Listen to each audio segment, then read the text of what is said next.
Au cœur sombre du régime national-socialiste, les femmes jouèrent un rôle essentiel, souvent rendu invisible par l'histoire. Des épouses perpétuant le mythe de la mère aryenne aux filles embrassant avec enthousiasme la propagande, elles eurent leur influence et leur complicité dans un système qui glorifiait la supériorité raciale et la domination totale. Ilse Preul naquit le 22 juin 1900 dans une famille aisée, où son père, Friedrich Preul, un médecin respecté, lui transmit l'amour de la culture et du savoir. La vie d'Ilse devint sombre lorsque son père mourut pendant la Première Guerre mondiale et sa mère, une femme pragmatique, décida de se remarier avec un artiste. Ce nouveau foyer n'était pas entièrement conventionnel, mais Ilse se retrouva dans un environnement qui, bien que différent de la rigueur de son enfance, était plein de couleurs et de nuances. Au fil du temps, elle devint l'une des premières femmes à avoir la possibilité d'étudier à l'université de Munich. Cette institution, pleine de passion nationaliste, servit de toile de fond à sa rencontre avec Rudolf Hess en avril 1920. C'était une rencontre marquée par une attirance qui grandissait dans un contexte turbulent. À cette époque, l'Allemagne d'après-guerre luttait pour retrouver son identité.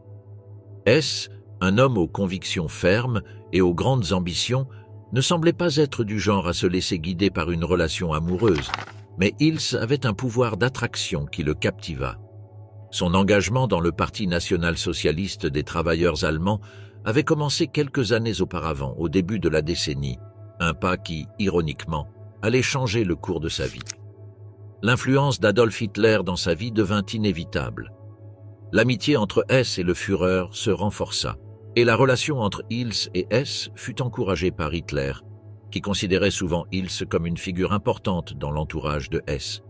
Leur mariage, célébré le 20 décembre 1927, fut plus qu'une simple union d'amour. Hitler lui-même fut le parrain de leur unique fils, Wolf Rüdiger, né le 18 novembre 1937. Les années précédant la Seconde Guerre mondiale furent un mélange de splendeur et d'attentes menaçantes. Ilse se sentait accomplie dans son rôle d'épouse d'un haut responsable nazi, toujours élégamment vêtue et régulièrement présente aux événements du parti. Cependant, l'ombre de la guerre s'élevait au-dessus de l'Europe et l'atmosphère devenait tendue. Sa loyauté envers Rudolf était évidente, mais l'histoire prit un tournant sombre le 10 mai 1941, lorsque Rudolf Hess s'envola pour l'Écosse, dans l'espoir de négocier la paix avec les Britanniques. Le retour d'Ilse chez elle fut brutal. Le matin du 14 mai, les radios allemandes annoncèrent sa capture, et le monde qu'elle connaissait s'effondra. La colère de Hitler contre Hess fut intense. Le Führer, connu pour son tempérament explosif, reprocha à tous ceux qui entouraient Hess de ne pas avoir empêché cette aventure.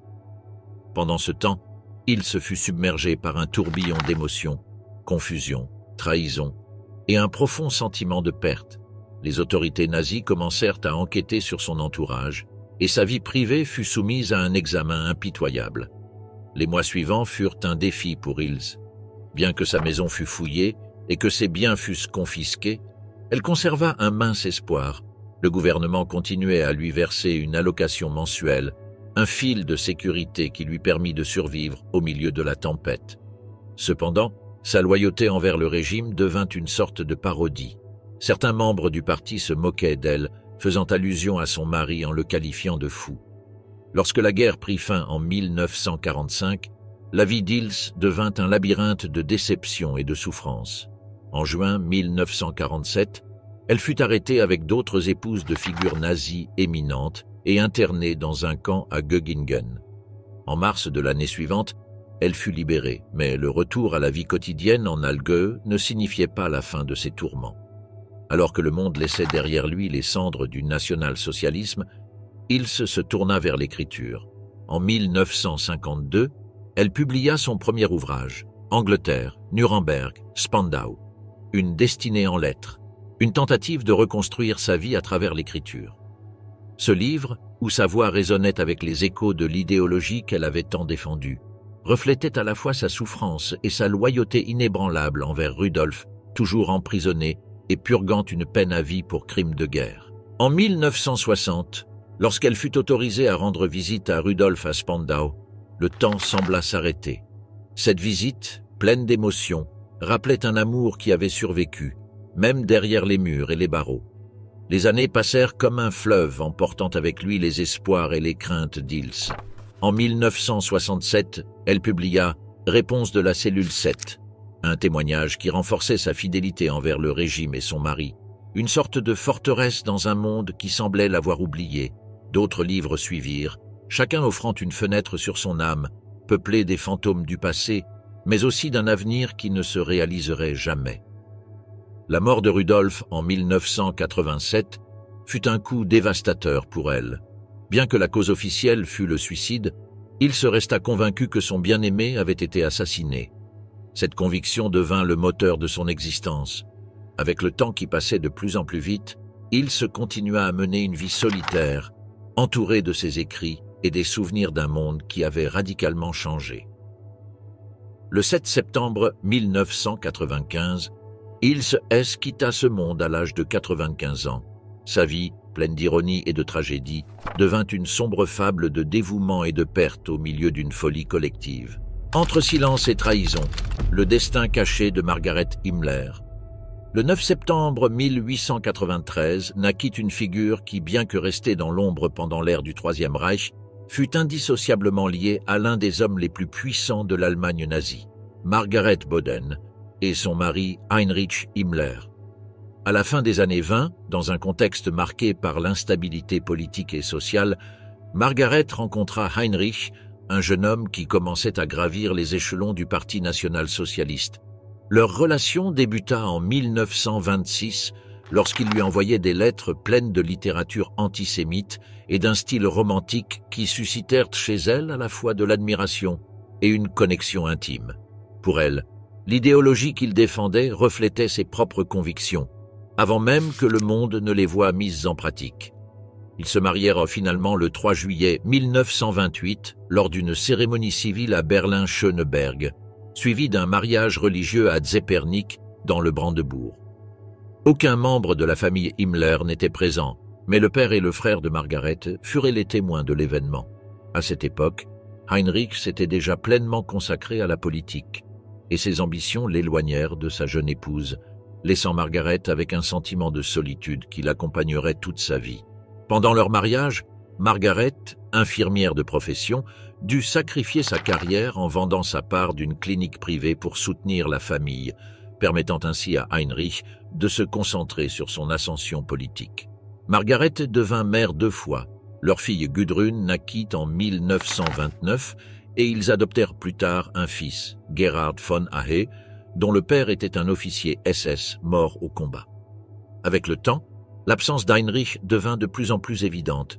Les réunions de famille se firent plus rares, et dans un monde qui assistait à la montée du national-socialisme, Margaret dut faire face à un mariage en déclin, marqué par les infidélités de son mari, qui entama une relation avec sa secrétaire Hedwig Potast en 1939.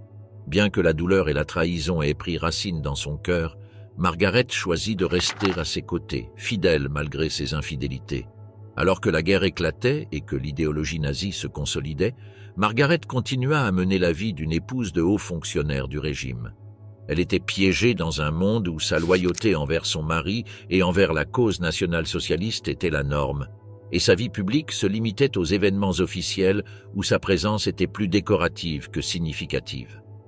Ses contributions se limitaient à participer à des réceptions et à des cérémonies, tandis que le véritable pouvoir politique et les crimes de guerre se déroulaient comme des ombres derrière son dos, dans une maison qui tombait lentement en ruine.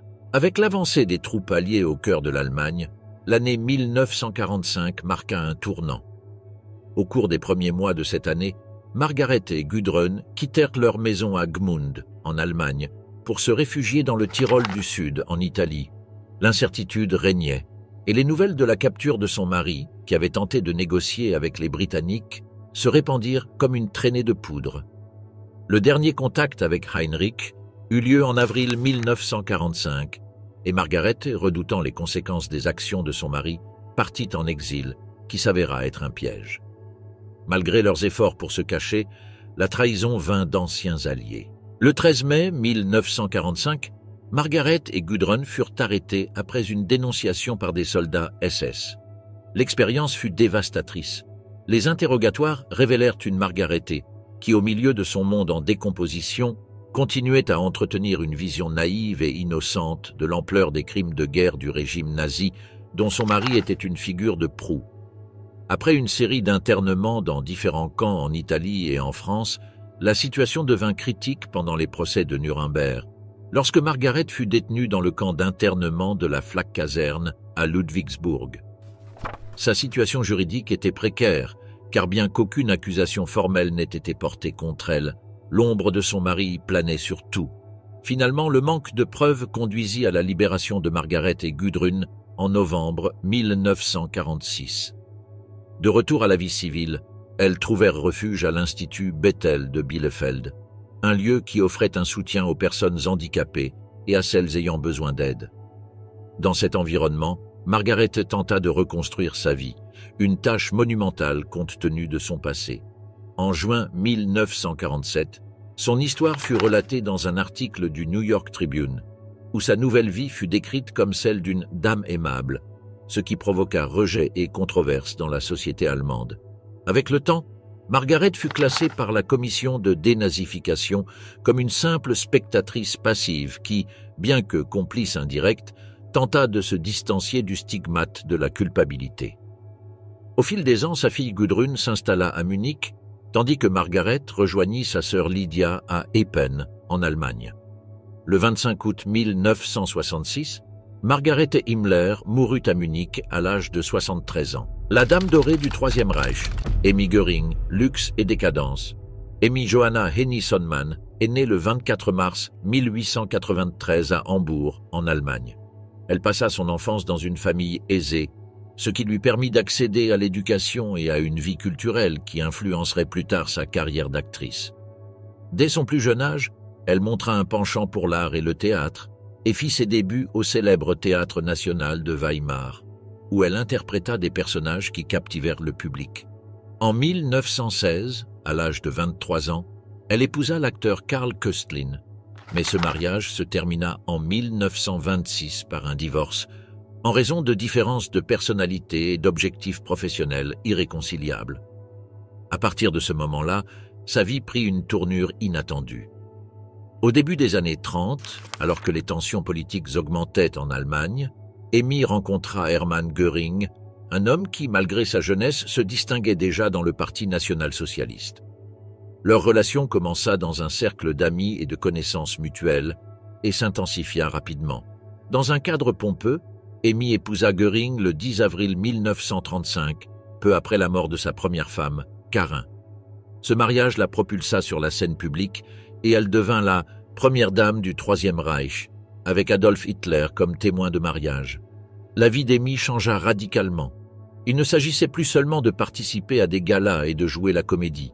Elle devint l'hôtesse des banquets d'État, celle qui souriait aux côtés de son mari, le commandant en chef de la Luftwaffe. Elle était entourée de glamour et de luxe et appréciait la vie que son mari lui offrait, avec leur fille Edda, née le 2 juin 1938. Edda, dont le prénom serait un hommage à la fille de Benito Mussolini, devint un symbole de la continuité d'une famille qui représentait l'élite du régime. Mais la vie d'Emmy n'était pas qu'une succession de gloires et d'événements mondains. Alors que le régime nazi consolidait son pouvoir, les rivalités au sein du régime s'intensifièrent également. Emmy se retrouva dans une relation de tension permanente avec Eva Braun, la compagne d'Hitler. Alors qu'elle se déplaçait avec une assurance frôlant l'arrogance, sa relation avec Eva était tendue, marquée par des échanges teintés de sarcasme et d'ironie. Ce conflit d'égos conduisit à l'exclusion d'Emmy de certaines réunions et événements, une insulte qu'elle ne digéra pas facilement. On dit même qu'Hitler lui-même agissait en médiateur entre les deux femmes pour apaiser les tensions. La guerre apporta un changement d'atmosphère. Dans les dernières années du conflit, alors qu'une victoire nazie devenait de moins en moins probable, le mariage d'Emmy avec Hermann commença à se fissurer. Pendant la retraite militaire, ils se réfugièrent dans leur chalet à Obersalzberg, où la paranoïa et la peur de la défaite étaient palpables. Les rapports de la situation sur le front devenaient de plus en plus alarmants et, comme si la réalité les rattrapait, Emmy reçut un pistolet et une capsule de cyanure. Les consignes étaient claires. Si tout s'effondrait, elle devait prendre une décision drastique. L'ironie d'être entouré de tant de splendeur alors que le monde s'effondrait ne lui échappa pas. Le 8 mai 1945, l'Allemagne capitula sans condition. Amy et sa fille Eda furent capturées par les troupes américaines et envoyées au camp d'internement Camp Ashcan, au Luxembourg. Le jugement fut rapide et sévère. Un tribunal de dénazification la condamna à 1 an de prison. Un cruel rappel que le statut qu'elle avait autrefois apprécié s'était envolé. Après sa libération, les difficultés persistèrent. Environ 30% de ses biens furent confisqués, ce qui la plongea dans un état de stupéfaction. Le monde qu'elle avait connu avait disparu. La scène qu'elle avait autrefois adorée la condamnait désormais à l'exclusion sociale. Il lui fut interdit de se produire sur scène pendant 5 ans, fermant ainsi la porte à la carrière artistique qu'elle avait embrassée dans sa jeunesse. Malgré les pertes, Amy tenta de reconstruire sa vie à Munich.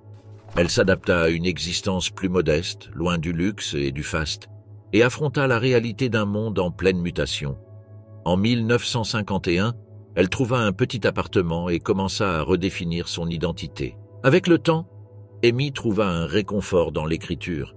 En 1967, elle publia son autobiographie, À côté de mon mari, où elle offrit un aperçu de la vie aux côtés de Hermann. Son récit, empreint de nostalgie et de justification, cherchait à réhabiliter son rôle dans l'histoire, bien que beaucoup la considéraient comme une complice d'un régime sombre. En 1972, le livre fut traduit en anglais sous le titre « My Life with Göring », ce qui lui permit d'atteindre un public international et d'offrir un récit mêlant fascination et horreur de sa vie passée. Amy Göring mourut le 8 juin 1973 à Munich, à l'âge de 80 ans. Sa santé s'était détériorée et les ombres de son passé continuaient de la hanter. À ses funérailles, les regards étaient partagés. Certains voyaient en elle l'épouse du tristement célèbre leader nazi, tandis que d'autres l'apercevaient comme une femme qui avait fait partie d'une histoire grandiose et tragique. Derrière les murs, la vie et la fin d'Edwig Höss à Auschwitz. Le 3 mars 1908, une femme nommée Hedwig Hensel est née. Dès son plus jeune âge, sa vie fut marquée par une série de décisions et de rencontres qui firent d'elle une figure presque spectrale, enveloppée dans les ombres d'un chapitre historique très sombre. Elle épousa Rudolf Höss le 17 août 1929, seulement quelques mois après sa libération de prison.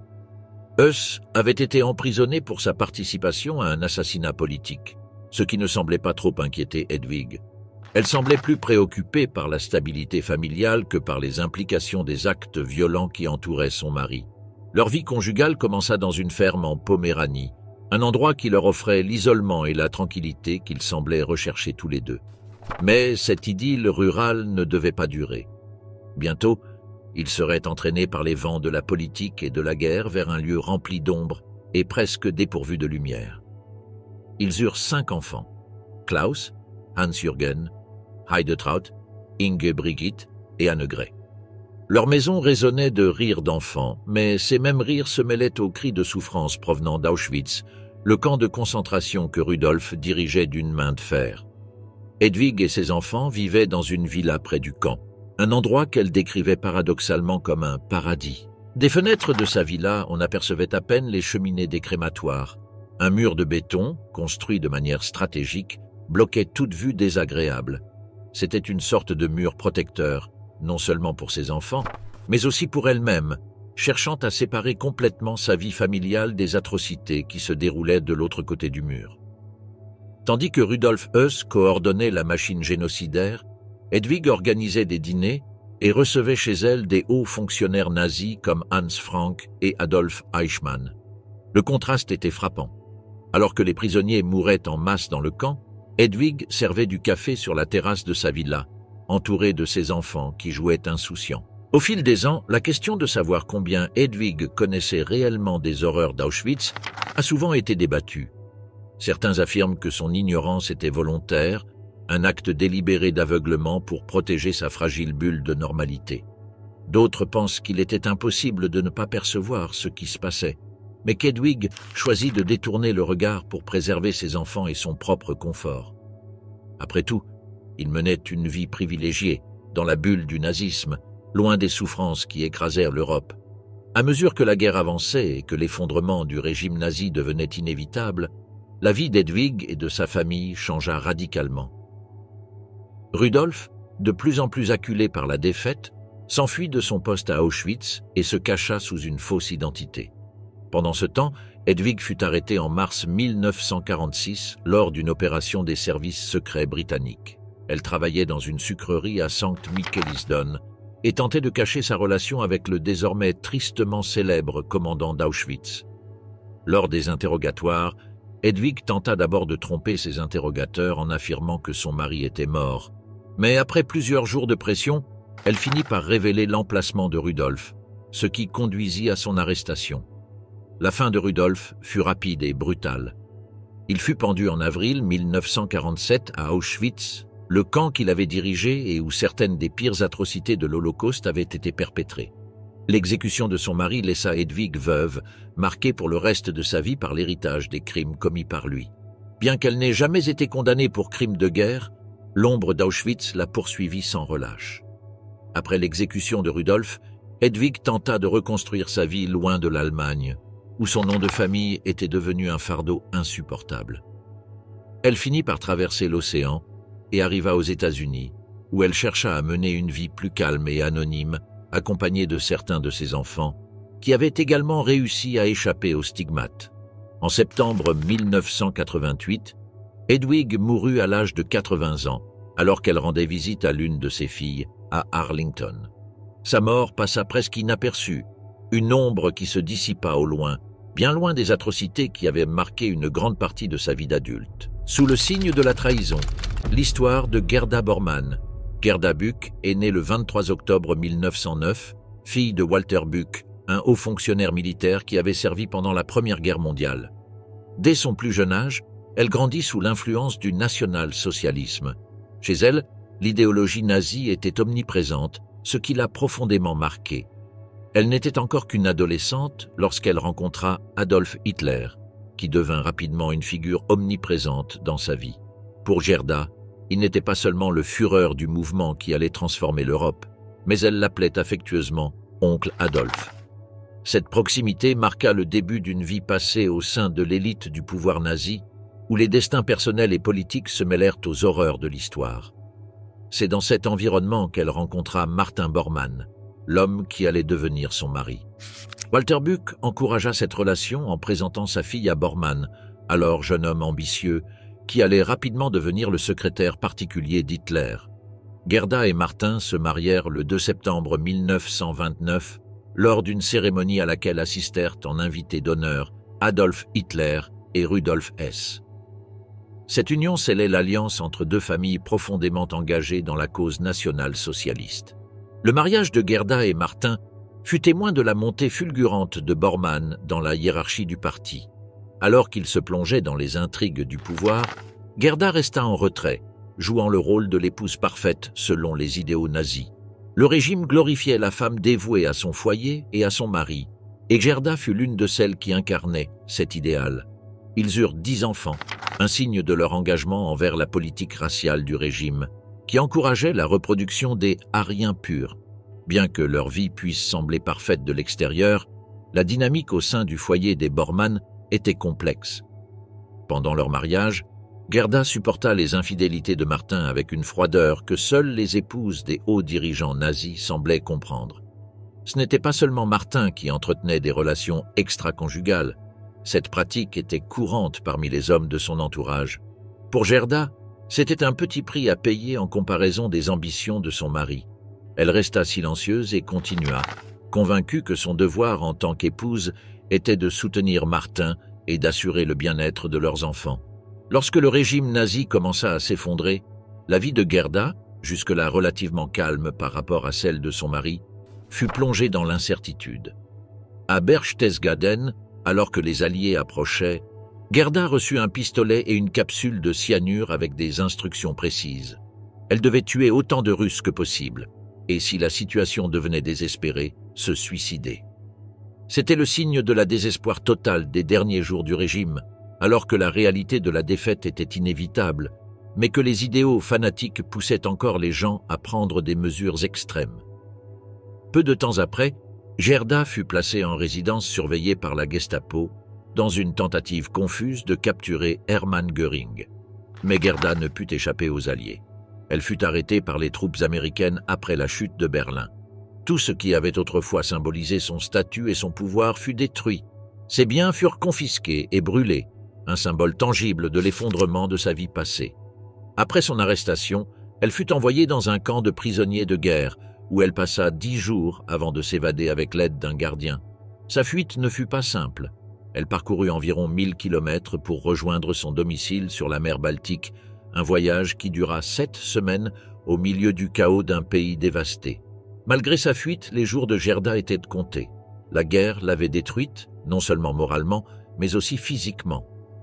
En 1946, on lui diagnostiqua un cancer de l'utérus, une maladie qui s'aggrava rapidement à cause d'un traitement au mercure qui se révéla fatal. Gerda mourut le 23 avril 1946 dans la ville de Merano, en Italie. Elle n'avait que 36 ans. Elle fut enterrée dans un cimetière militaire aux côtés d'un soldat allemand inconnu, Horst Brugger, avec qui elle partagerait l'éternité tant que leurs dépouilles restèrent là. Cependant, ces restes ne trouvèrent pas la paix. Peu après, ils furent incinérés et dispersés en mer. Entre devoir et destruction, la décision tragique de Magda Goebbels. Dans l'histoire mouvementée de l'Allemagne au XXe siècle, une figure se distingue en arrière-plan, Magda Ritschl. Née le 11 novembre 1901 à Berlin, elle était la fille d'Oskar Ritschl, un entrepreneur en construction, et d'Auguste Berend. Dès son plus jeune âge, Magda fut entraînée dans le tourbillon d'une vie marquée par l'instabilité. Ses parents se séparant alors qu'elle n'avait que 4 ans. Cette séparation la conduisit à déménager avec son père à Bruxelles avant de revenir à Berlin, où elle fréquenta une école en contraste flagrant avec les idéaux qu'elle défendrait avec passion par la suite. La vie de Magda prit un tournant inattendu en 1930 lorsqu'elle rencontra Joseph Goebbels, un orateur charismatique et fervent membre du NSDAP. Lors d'une réunion politique, elle fut immédiatement captivée par la puissance de ses paroles. Une attirance presque instantanée s'épanouit entre eux, et en septembre 1930, Magda rejoignit officiellement le parti. En février 1931, leur relation se consolida lors d'un voyage à Weimar où leurs âmes, imprégnées du zèle nationaliste, trouvèrent un langage commun. Le 19 décembre 1931, leurs vies furent scellées par un mariage auquel assista un invité de marque, Adolf Hitler. Magda devint l'épouse du ministre de la propagande du Troisième Reich et joua un rôle important au sein du régime. À partir de ce moment, elle fut présentée comme la première dame officieuse de l'Allemagne et endossa un rôle de représentation dans la société du NS. La propagande la dépeignait comme la mère idéale, une image soigneusement construite qui reflétait les valeurs du régime sur le rôle des femmes dans la société. Les années 30 passèrent entre festivités et l'agrandissement de leur famille. Magda et Joseph eurent 6 enfants, Helga, Helmut, Hilde, Hold, Eda et Heide, tous nés entre 1932 et 1940. Cependant, derrière la façade d'un bonheur familial, se cachaient les fissures d'une relation tumultueuse. Joseph Goebbels, poussé par ses ambitions politiques, entretint plusieurs liaisons extra-conjugales, créant une distance entre lui et Magda. Malgré cela, elle resta loyale, même dans les moments les plus sombres de la guerre, alors que l'ombre de la défaite planait sur le pays. À mesure que le conflit s'intensifiait, Magda ressentit un profond malaise quant à la direction prise. Sa vie publique brillait d'un éclat soigneusement entretenu, mais son âme se sentait de plus en plus déchirée. En 1944, ses doutes à l'égard d'Hitler devinrent plus évidents lorsqu'elle critiqua la direction prise par le Führer dans ses propos. L'arrivée de l'année 1945 marqua un point de non-retour. Avec les troupes soviétiques aux portes de Berlin, Magda et sa famille se réfugièrent dans le Führerbunker, un abri souterrain où leur destin fut scellé. Beaucoup de ses proches suggérèrent qu'elle fuit et mette ses enfants en sécurité. Mais Magda resta fidèle à une décision tragique. Elle déclara « Il vaut mieux que mes enfants meurent plutôt que de vivre dans l'humiliation et le mépris. » Ainsi, sa loyauté envers Hitler se mêla de façon cruelle à l'horreur de sa situation. Le 1er mai 1945, Magda et Joseph préparèrent une scène d'adieu déchirant. Dans une atmosphère de désespoir, ils emmenèrent leurs 6 enfants dans une pièce. Magda, assistée par le médecin personnel d'Hitler, administra aux enfants des doses mortelles de cyanure, après les avoir préalablement endormis avec du morphine. Les rires et les jeux qui avaient autrefois rempli leur foyer s'éteignirent à jamais en un instant, et l'écho de ces rires se transforma en un silence terrible. Après la mort des enfants, Magda et Joseph décidèrent de mettre fin à leur propre vie. Dans le jardin de la chancellerie du Reich, au milieu du vacarme de la bataille qui faisait rage à Berlin, ils se suicidèrent. Leurs corps furent retrouvés le lendemain par les troupes soviétiques, abandonnés dans un monde qui ne leur appartenait plus. Le destin de leur famille fut à jamais marqué par la stigmatisation de la terreur, tandis que leur fils aîné, Harald Kant, qui survécut à l'horreur de cette journée, devint un industriel prospère dans l'Allemagne de l'après-guerre. Toutefois, sa vie ne put jamais se détacher complètement de l'héritage sombre de sa mère et de sa famille. Veuve de la terreur, le combat de Lina Heydrich pour la réhabilitation d'un criminel de guerre. Lina von Osten est née le 14 juin 1911 et se trouvait au cœur de l'histoire troublante de l'Allemagne. Issue d'une petite famille aristocratique, son père, instituteur de village, lui transmit des valeurs qui allaient bientôt être confrontées à un monde plongeant dans l'obscurité. Dès son jeune âge, Lina montra un intérêt pour la politique, ce qui la conduisit à rejoindre le NSDAP en 1929, un choix qui, en ces temps troublés, lui apparut comme une opportunité. C'est en décembre 1930 qu'elle rencontra Reinhard Heydrich, un jeune lieutenant de marine incarnant l'esprit ambitieux de la Nouvelle-Allemagne. Leur rencontre eut lieu lors d'une soirée de gala du club d'aviron de Kiel, où la jeunesse se mêlait à des rêves de grandeur. Leur relation évolua rapidement. Après seulement 12 jours, ils étaient fiancés, et le 26 décembre 1931, ils se marièrent dans une petite église à Grossenbrod. La vie semblait leur sourire alors qu'ils bâtissaient un foyer et accueillaient leurs premiers enfants, Klaus, Heider et plus tard Silke.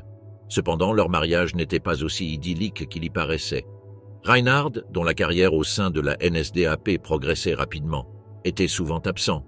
Tandis qu'il montait en grade et prenait la tête du Reichssicherheitshauptamt, office central de la sécurité du Reich, Lina gérait la maison et affrontait les défis d'une mère pratiquement seule. Alors que les conflits internationaux éclataient et que la Seconde Guerre mondiale ravageait l'Europe, Lina se retrouva dans un monde où politique et guerre étaient inextricablement liés. Bien que son mari fût un homme de pouvoir et de prestige, leur vie privée était un labyrinthe de tensions. La naissance de leur fille Marthe, en juillet 1942, coïncida avec un bouleversement émotionnel, car Reinhard, toujours plus absorbé par son travail, était de moins en moins présent à la maison. Les jours de gloire de Reinhard s'achevèrent brutalement le 27 mai 1942, lorsqu'il fut assassiné à Prague. La nouvelle de sa mort frappa durement Lina, qui se retrouva face à un avenir incertain. Elle resta d'abord dans leur maison en Bohême, entourée de ses enfants, mais l'avancée des troupes alliées la contraignit à fuir en Allemagne, une décision qui l'éloigna certes de son passé, mais qui la laissa aussi dans un monde en ruine. La guerre n'avait pas seulement emporté son mari, mais aussi sa vision d'un avenir radieux. Lina se réfugia dans la maison familiale sur l'île de Fehmarn, un lieu qui avait autrefois été témoin de ses premiers rires et jeux, mais qui désormais la confrontait aux fantômes de son passé. L'arrivée des troupes soviétiques et son procès en Tchécoslovaquie pour ses liens avec le régime nazi la plongèrent dans une existence de tensions constantes. La vie sur Fehmarn n'était pas facile, et ses tentatives de se distancier de l'héritage de son mari se transformèrent en un combat quotidien.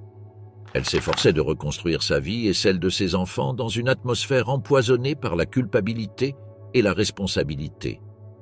Après la guerre, Lina dut se soumettre à une procédure de dénazification.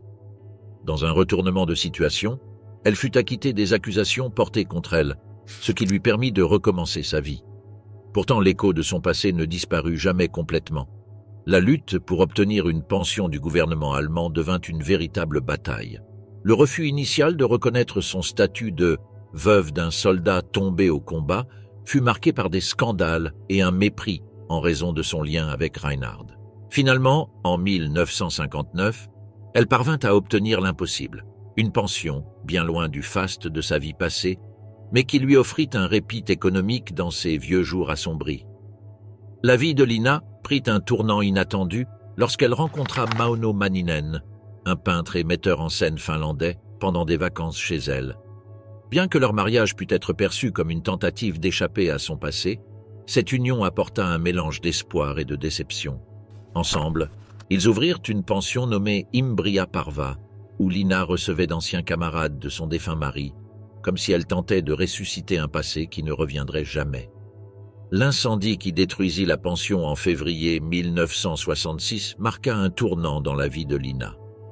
À partir de ce moment, elle se retira de la vie publique et choisit de vivre dans l'ombre. Néanmoins, son combat pour réhabiliter la mémoire de Reinhard continua à l'obséder, un projet personnel qui la poussa à publier son livre controversé « Vivre avec un criminel de guerre » en 1976. Dans ce livre, Lina tenta de redorer l'image de son mari, un effort qui ne suscita que peu d'échos positifs mais beaucoup de colère. Malgré sa vie en exil, Lina continua à attirer l'attention et à échanger des lettres avec des historiens pour corriger ce qu'elle considérait comme des erreurs dans la représentation de son mari.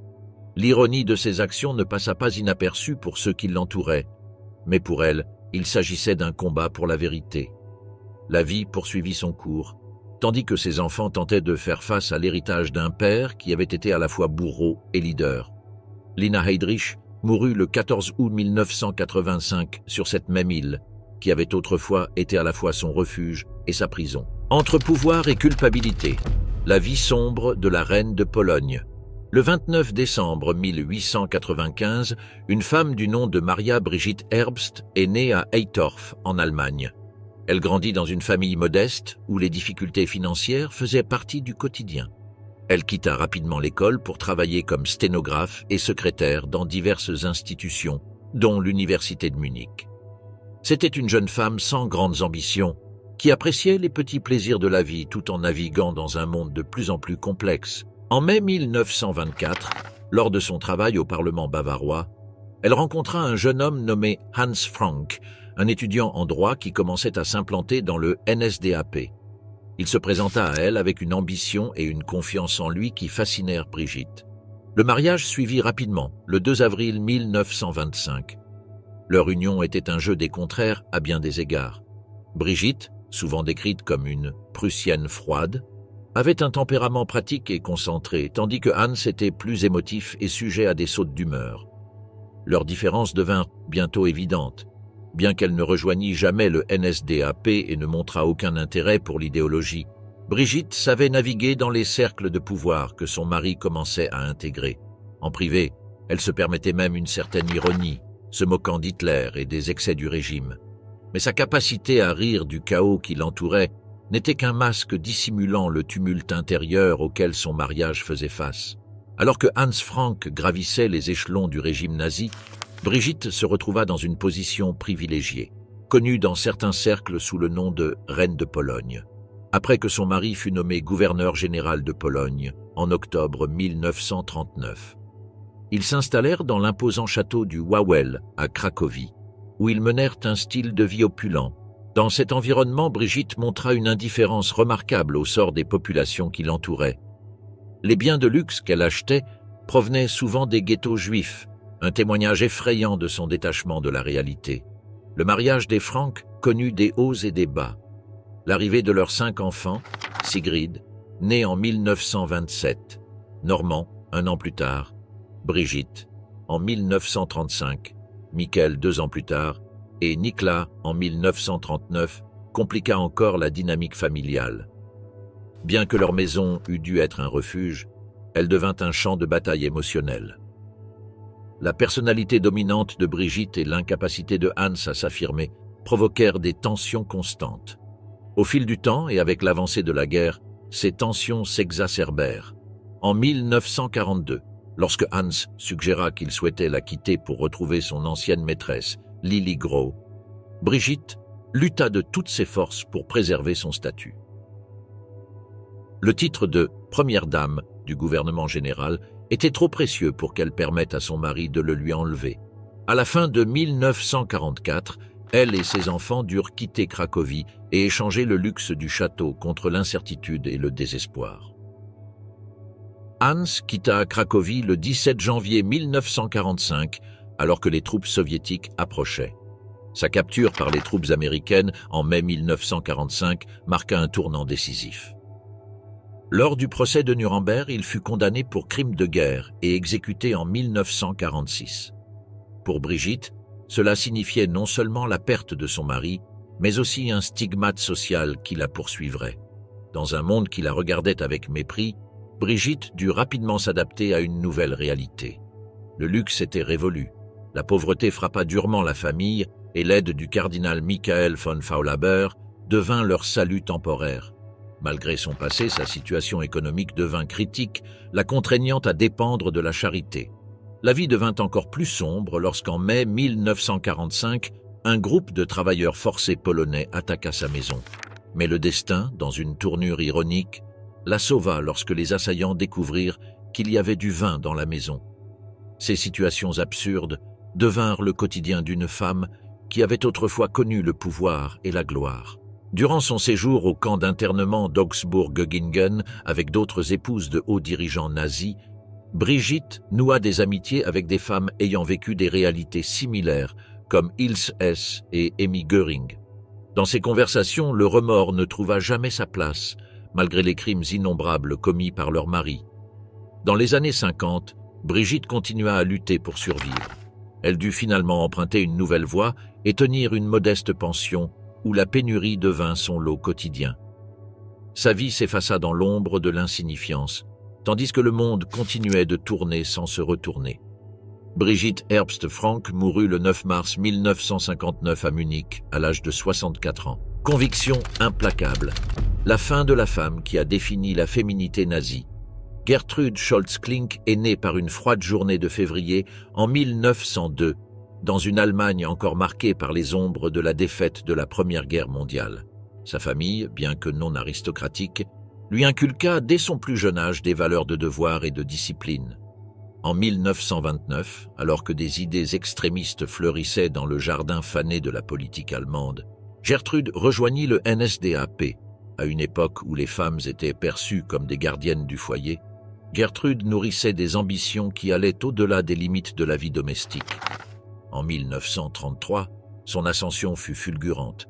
Elle devint la dirigeante de la Ligue des femmes nationales socialistes, une position qui la plaça au cœur de la politique de genre du régime. Sous sa direction, la Ligue promut le fameux triangle de vie de la femme nazie, enfant, église et cuisine. Les nazis, qui visaient à créer une société pure, proclamaient que la mission des femmes était de donner naissance à des enfants ariens, d'être de bonnes chrétiennes et de maintenir leur cuisine en parfait état. Les lois commencèrent à changer, et avec elles, la vie de milliers de femmes. Certaines perdirent leur emploi dans la médecine et le droit, contraintes de retourner à la vie domestique.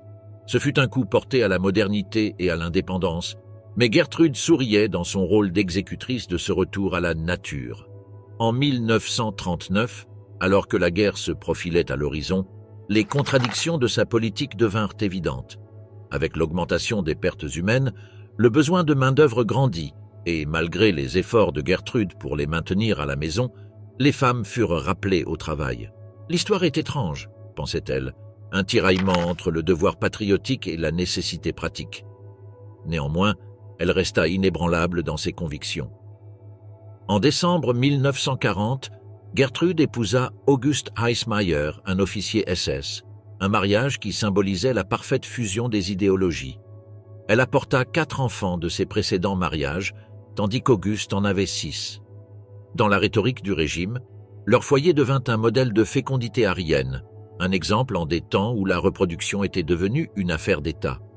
Mais entre les discours sur la maternité et la famille, la réalité montrait qu'elle ne pouvait pas toujours incarner l'idéal de la mère, tant elle était active politiquement.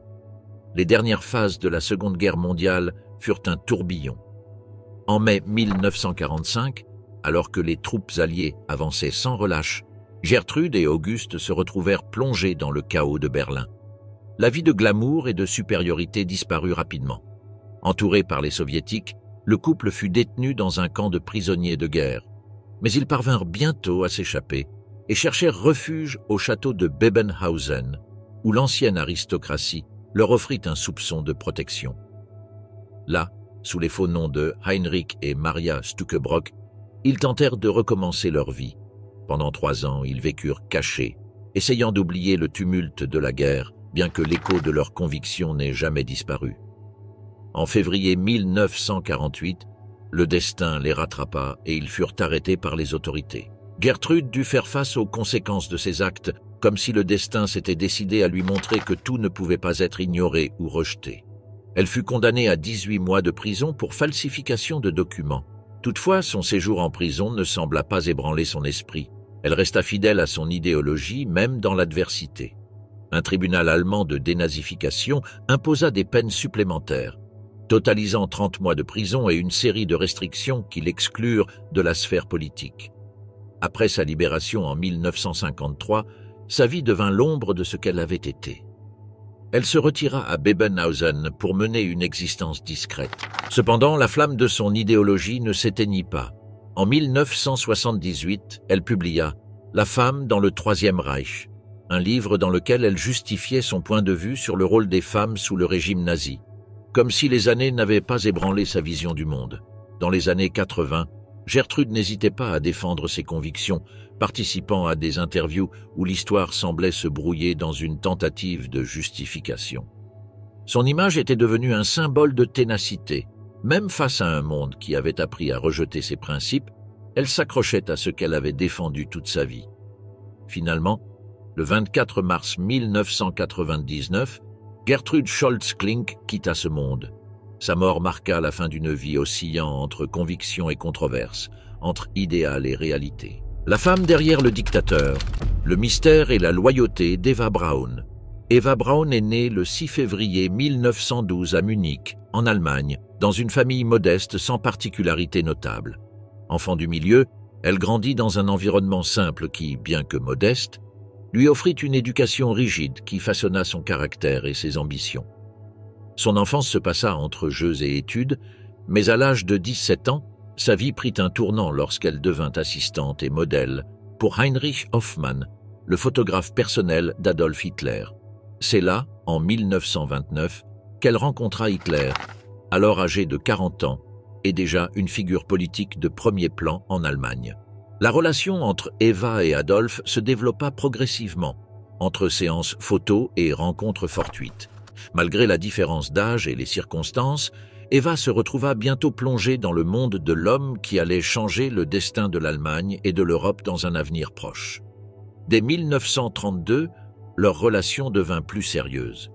Mais tout n'était pas simple. Dans un effort désespéré pour attirer l'attention d'Hitler lors de crises émotionnelles, Eva tenta à 2 reprises de mettre fin à ses jours. Ces épisodes sombres marquèrent sa vie, mais au lieu de l'éloigner, ils semblèrent renforcer son dévouement envers lui. Au fil des années, Braun s'intégra dans le cercle intime d'Hitler et s'installa au Berghof, la luxueuse résidence du Führer en Bavière. Alors que le régime d'Hitler se consolidait, Eva menait une vie éloignée des horreurs de la guerre. Elle appréciait des loisirs tels que la photographie, le ski et la natation. Dans sa vie quotidienne, elle tentait de vivre normalement au milieu de l'extraordinaire.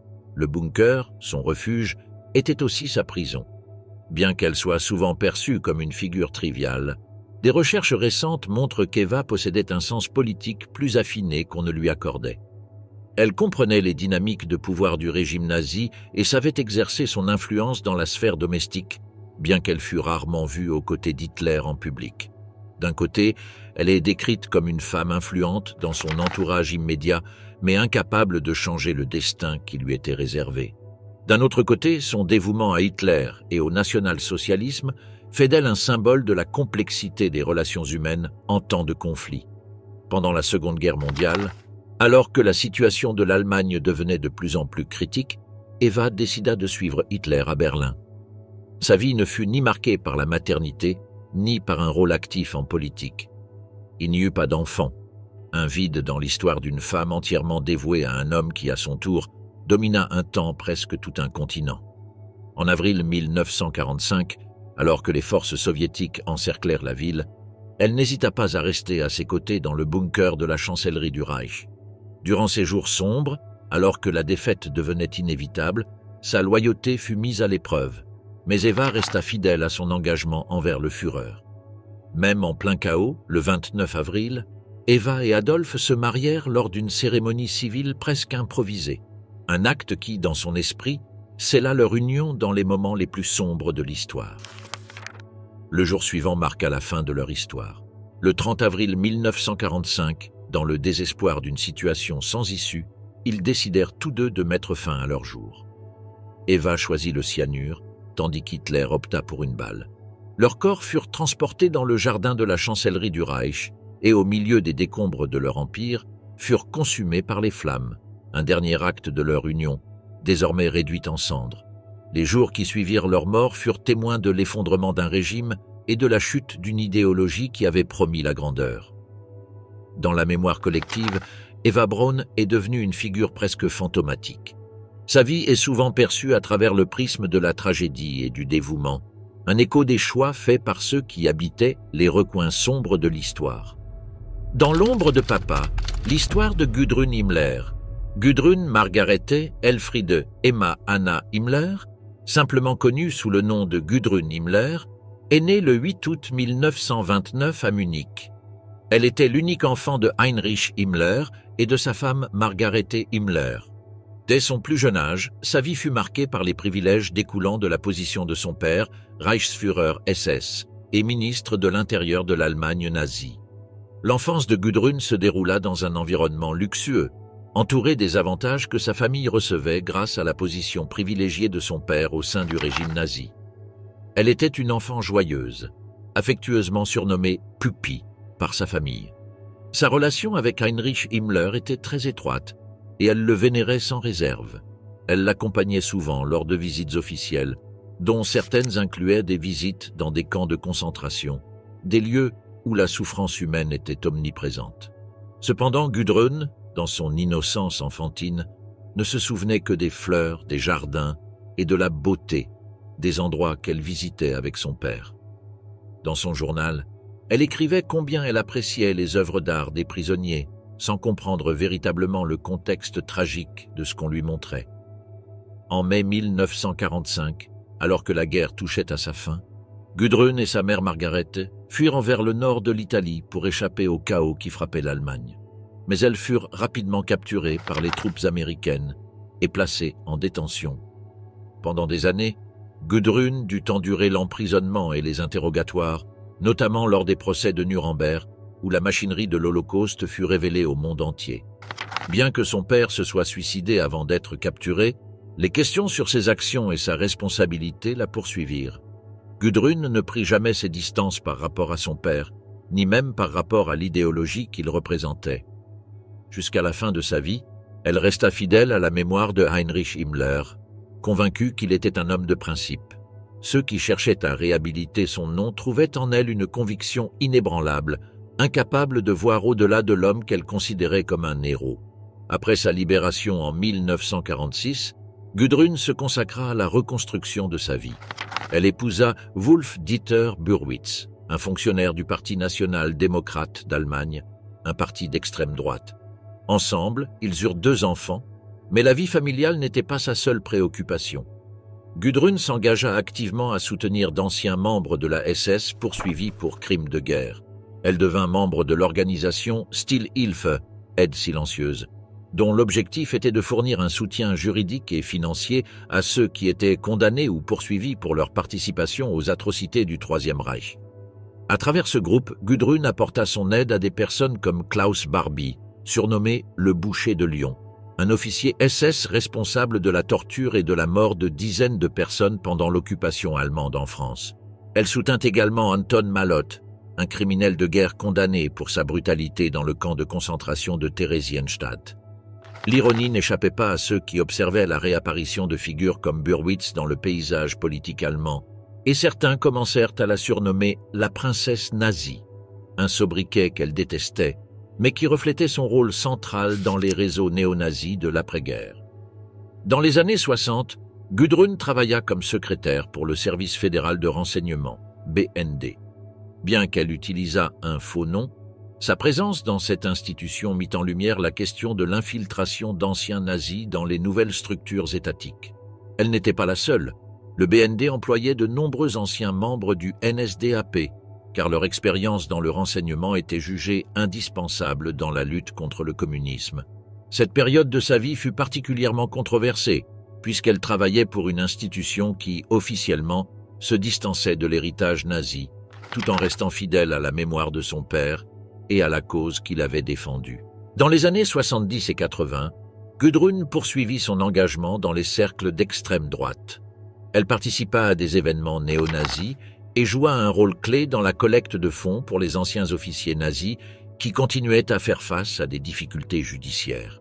Son objectif principal durant ces années était de s'assurer que ceux qu'elle considérait comme des héros de la cause nationale socialiste ne soient ni oubliés ni abandonnés. Elle offrit un soutien financier aux criminels de guerre en fuite et défendit leur héritage avec une détermination inébranlable. Dans les années 90 et au début du XXIe siècle, Gudrun resta une figure centrale dans les mouvements néo-nazis en Allemagne. Elle assistait souvent à des réunions secrètes où étaient discutées des stratégies pour préserver la mémoire de l'Allemagne nazie et continua d'aider les rares membres survivants de la SS. Finalement, Gudrun Burwitz mourut le 24 mai 2018 près de Munich, à l'âge de 88 ans. Pour certains, sa mort marqua la fin d'une ère de nostalgie pour les jours glorieux du national-socialisme, tandis que pour d'autres, elle resta un symbole de la résistance à la condamnation des crimes du Troisième Reich. Entre amour fraternel et déni, Paula Hitler et la reconnaissance de son héritage. Paula Hitler est née le 21 janvier 1896 à Hafeld, un petit village d'Autriche. Elle était la sœur cadette d'Adolf Hitler et la dernière enfant survivante d'Alois et Clara Hitler. Dès son plus jeune âge, Paula vécut une enfance marquée par les tragédies et l'incertitude. Son père Alois mourut alors qu'elle n'avait que 7 ans, suivi de sa mère Clara en 1907. La mort de ses parents laissa Paula et Adolf avec une modeste pension versée par le gouvernement autrichien. Bien qu'Adolf ait initialement hésité à partager cet argent avec elle, il finit par accepter, créant ainsi un lien qui dépasserait leur quotidien. La jeunesse de Paula fut éclipsée par la présence dominante de son frère. Alors qu'Adolf gravissait les échelons de la politique, elle tenta de mener une vie normale, ou du moins ce que l'on pouvait considérer comme normal en temps d'instabilité. Paula travailla comme secrétaire pour l'assurance nationale autrichienne, mais sa vie prit un tournant brusque en 1930. Son identité devint publique, et le poids du nom Hitler devint trop lourd à porter dans l'Allemagne nazie en pleine expansion. En conséquence, elle perdit son emploi et prit le nom de famille Wolf, un pseudonyme qu'Adolf utilisait parfois pour des raisons de sécurité. Toutefois, ce changement ne lui apporta pas l'anonymat qu'elle espérait. Le nom d'Hitler continuait de la poursuivre. Alors que son frère devenait l'une des figures les plus influentes et redoutées du régime nazi, Paula vivait dans une sorte de monde parallèle, à l'écart des projecteurs et des apparitions publiques. On disait qu'elle n'avait pas l'intelligence de son frère, un commentaire qu'Adolf lui-même n'hésitait pas à formuler. Sa vie suivait un cours monotone, en contraste frappant avec les horreurs qui déferlaient sur l'Europe. Pendant la Seconde Guerre mondiale, Paula travailla comme secrétaire dans un hôpital militaire. Bien que la distance avec son frère soit notable, ils se voyaient 1 ou 2 fois par an, des rencontres qui semblaient davantage relever de l'obligation que du véritable lien fraternel. Le 14 avril 1945, alors que la fin de la guerre approchait, Paula fut conduite à Berchtesgaden, le lieu de retraite de son frère, où il avait construit sa célèbre résidence d'été, le Berghof. Les hommes de la SS sous les ordres de Martin Bormann l'y conduisirent. À son arrivée, elle reçut une somme généreuse de 100 000 Reichsmark et l'assurance qu'Adolf continuerait à la soutenir financièrement jusqu'au dernier jour du régime. Ce geste marquait non seulement une loyauté familiale, mais soulignait aussi la précarité de leur situation. Alors que les troupes alliées avançaient, l'atmosphère devint de plus en plus désespérée. Bien qu'elle partageât certaines des convictions nationalistes de son frère, Paula ne s'engagea jamais activement en politique et ne rejoignit pas le NSDAP. Le 26 mai 1945, Paula fut arrêtée par les services secrets américains. Lors des interrogatoires, Elle se montra incrédule face à l'idée que son frère aurait pu être impliqué dans des atrocités telles que l'Holocauste. Elle continua à maintenir l'idée qu'Adolf n'était que son frère, un membre de la famille avec lequel elle avait grandi, refusant de reconnaître pleinement l'étendue de ses actes et des décisions qu'il avait prises en Europe. Après sa libération, Paula s'installa à Vienne, où elle vécut d'abord de ses économies. Dans cette nouvelle vie, elle tenta de se réintégrer dans une société qui la regardait avec méfiance et mépris. Elle travailla dans une boutique d'artisanat, un métier qui faisait écho à sa vie antérieure, mais dans un contexte totalement différent. En 1952, elle décida de retourner à Berchtesgaden sous le pseudonyme de Paula Wolf. Ce choix représentait une tentative de se distancer du stigmate que son nom de famille lui imposait. Mais l'histoire ne s'efface pas si facilement. Le temps passa, et Paula continua de vivre dans l'ombre, dans une forme d'exil auto-imposé. Elle mena une vie retirée, entourée d'anciens membres de la SS qui veillaient sur elle, incarnant la loyauté de ceux qui avaient jadis fait partie du régime. En février 1959, elle donna son unique interview filmée, menée par le journaliste britannique Peter Morley. Au cours de cet entretien, elle parla de son enfance avec Adolf, évitant toutefois de mentionner les détails politiques. Il était évident que la figure de son frère la fascinait encore, malgré l'ombre sombre que son héritage projetait sur leur vie. Paula Hitler mourut le 1er juin 1960, près de Berchtesgaden. Elle fut enterrée au cimetière Bergfriedhof sous son nom de naissance, un dernier acte d'acceptation de son identité. Seulement 5 mois après sa mort, un tribunal allemand lui accorda les 2/3 de la fortune d'Adolf Hitler, un ultime rappel que son héritage familial, malgré sa vie passée dans l'ombre, avait toujours du poids.